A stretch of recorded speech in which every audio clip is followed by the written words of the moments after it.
A white flower can't stay pure if it's dropped into muddy water. But the problem isn't the flower. It's where it was placed. Today's story begins with a boy who once thought something was wrong with him, until he realized not everyone deserves a place in your mind. The boy's name was Eli, someone who loved books and preferred quiet observation over loud opinions. During the summer, Eli stayed in the city to help at his uncle's little bookshop. He loved the smell of new paper, the feel of old pages, and would often jot down quotes that touched his heart. But while Eli found joy in the little things, others didn't quite understand him.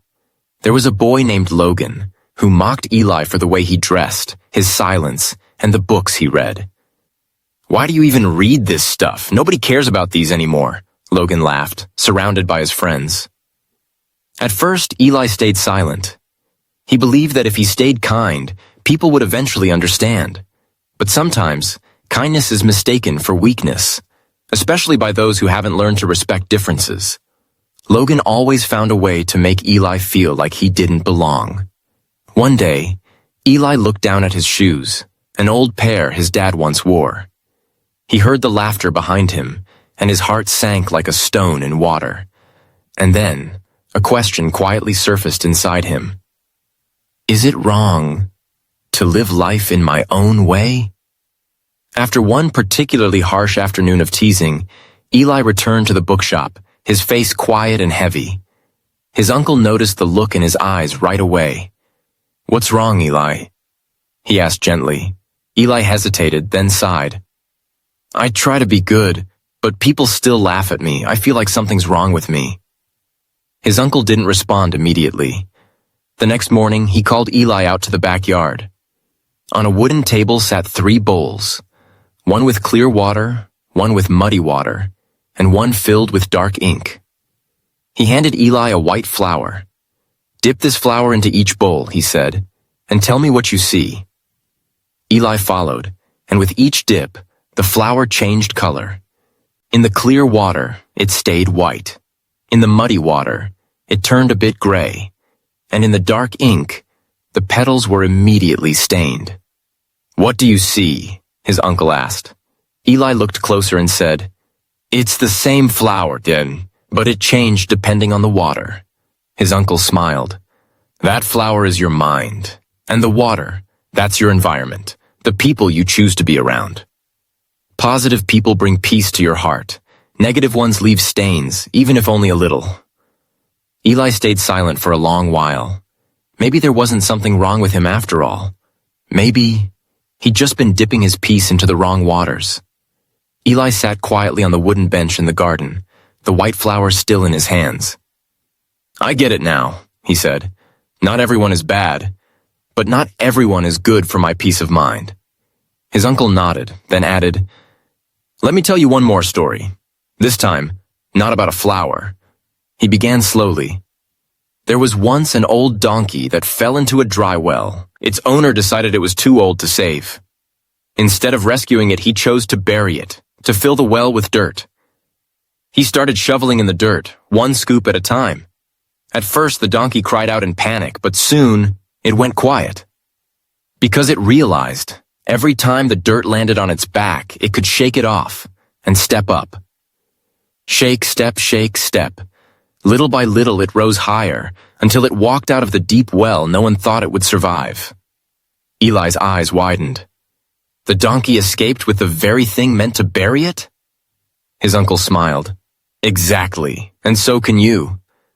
Life will throw dirt at you through words, judgment, or small daily wounds. But you get to choose, let it bury you, or use it to rise." Eli sat quietly after hearing the story about the donkey. "I get it," he said softly. "I need to step up, not let myself be buried." His uncle smiled, but didn't say anything just yet. Instead, he asked, "Do you plan to avoid that boy, Logan, forever?" Eli paused. "I want to, but we're in the same class. I still have to see him every day." His uncle nodded slowly. "Sometimes, you can't avoid the people who hurt you. They might be classmates, coworkers, even family. But you can choose where to place them in your life." Eli frowned. "You mean create distance?" "Exactly," his uncle said. Like a beautiful painting, not every piece of art belongs right in front of your eyes. Some people, even if present, don't need to be close to your heart. You don't have to hate them, just place them at the right distance. Far enough to protect your peace, but close enough to keep your kindness. Eli leaned against the tree in the backyard, holding an old book he wasn't reading. I know I should keep some distance, he said, but sometimes I still feel angry or sad. His uncle nodded gently. That's perfectly normal, Eli. Emotions don't always follow logic. But what matters is you can practice your response. Like a muscle. Emotional strength can be trained. No one is born calm in the middle of storms. Those who stay grounded are often the ones who've fallen a few times and learned to rise gently. Eli looked at his uncle, tilting his head. I thought, some people are just stronger than others. Maybe a little, his uncle smiled. But mostly, strength comes from choosing not to react right away. You can start with tiny things. When someone mocks you, instead of snapping back, take a breath and imagine they're talking to the wind. Or write your frustration down instead of speaking it. Time will dull the sharp edges of emotion, and you'll feel freer because of it. Eli started trying the little things his uncle had suggested. Every time Logan said something mean, Eli took a deep breath and turned away without reacting. He noticed he didn't get angry as quickly anymore. Though it still hurt sometimes, the pain didn't control him like before. Eli spent more time reading, helping around the shop, and talking with people who truly understood him. He realized, when you stop letting negativity in, there's more space in your heart for better things. Logan still made a few comments, but no one laughed along like before. Over time, his words became like pebbles dropped into water, rippling briefly, then disappearing. One afternoon, as the class prepared for a group project, Logan walked up to Eli.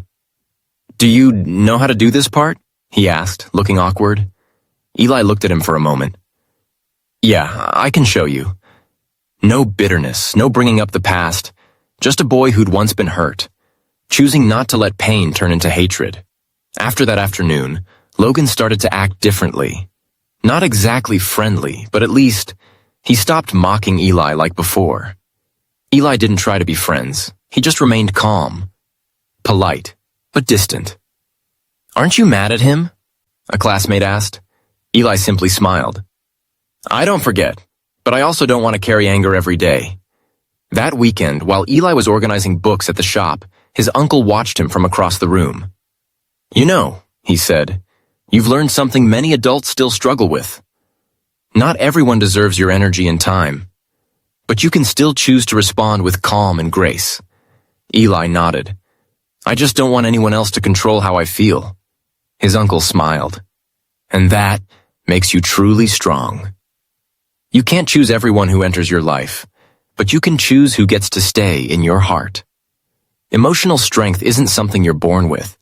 It's built every time you choose peace over reaction. If you've ever felt like Eli, quiet, hurt, but still trying to be kind, share this video as a gentle reminder. Peace is always a choice.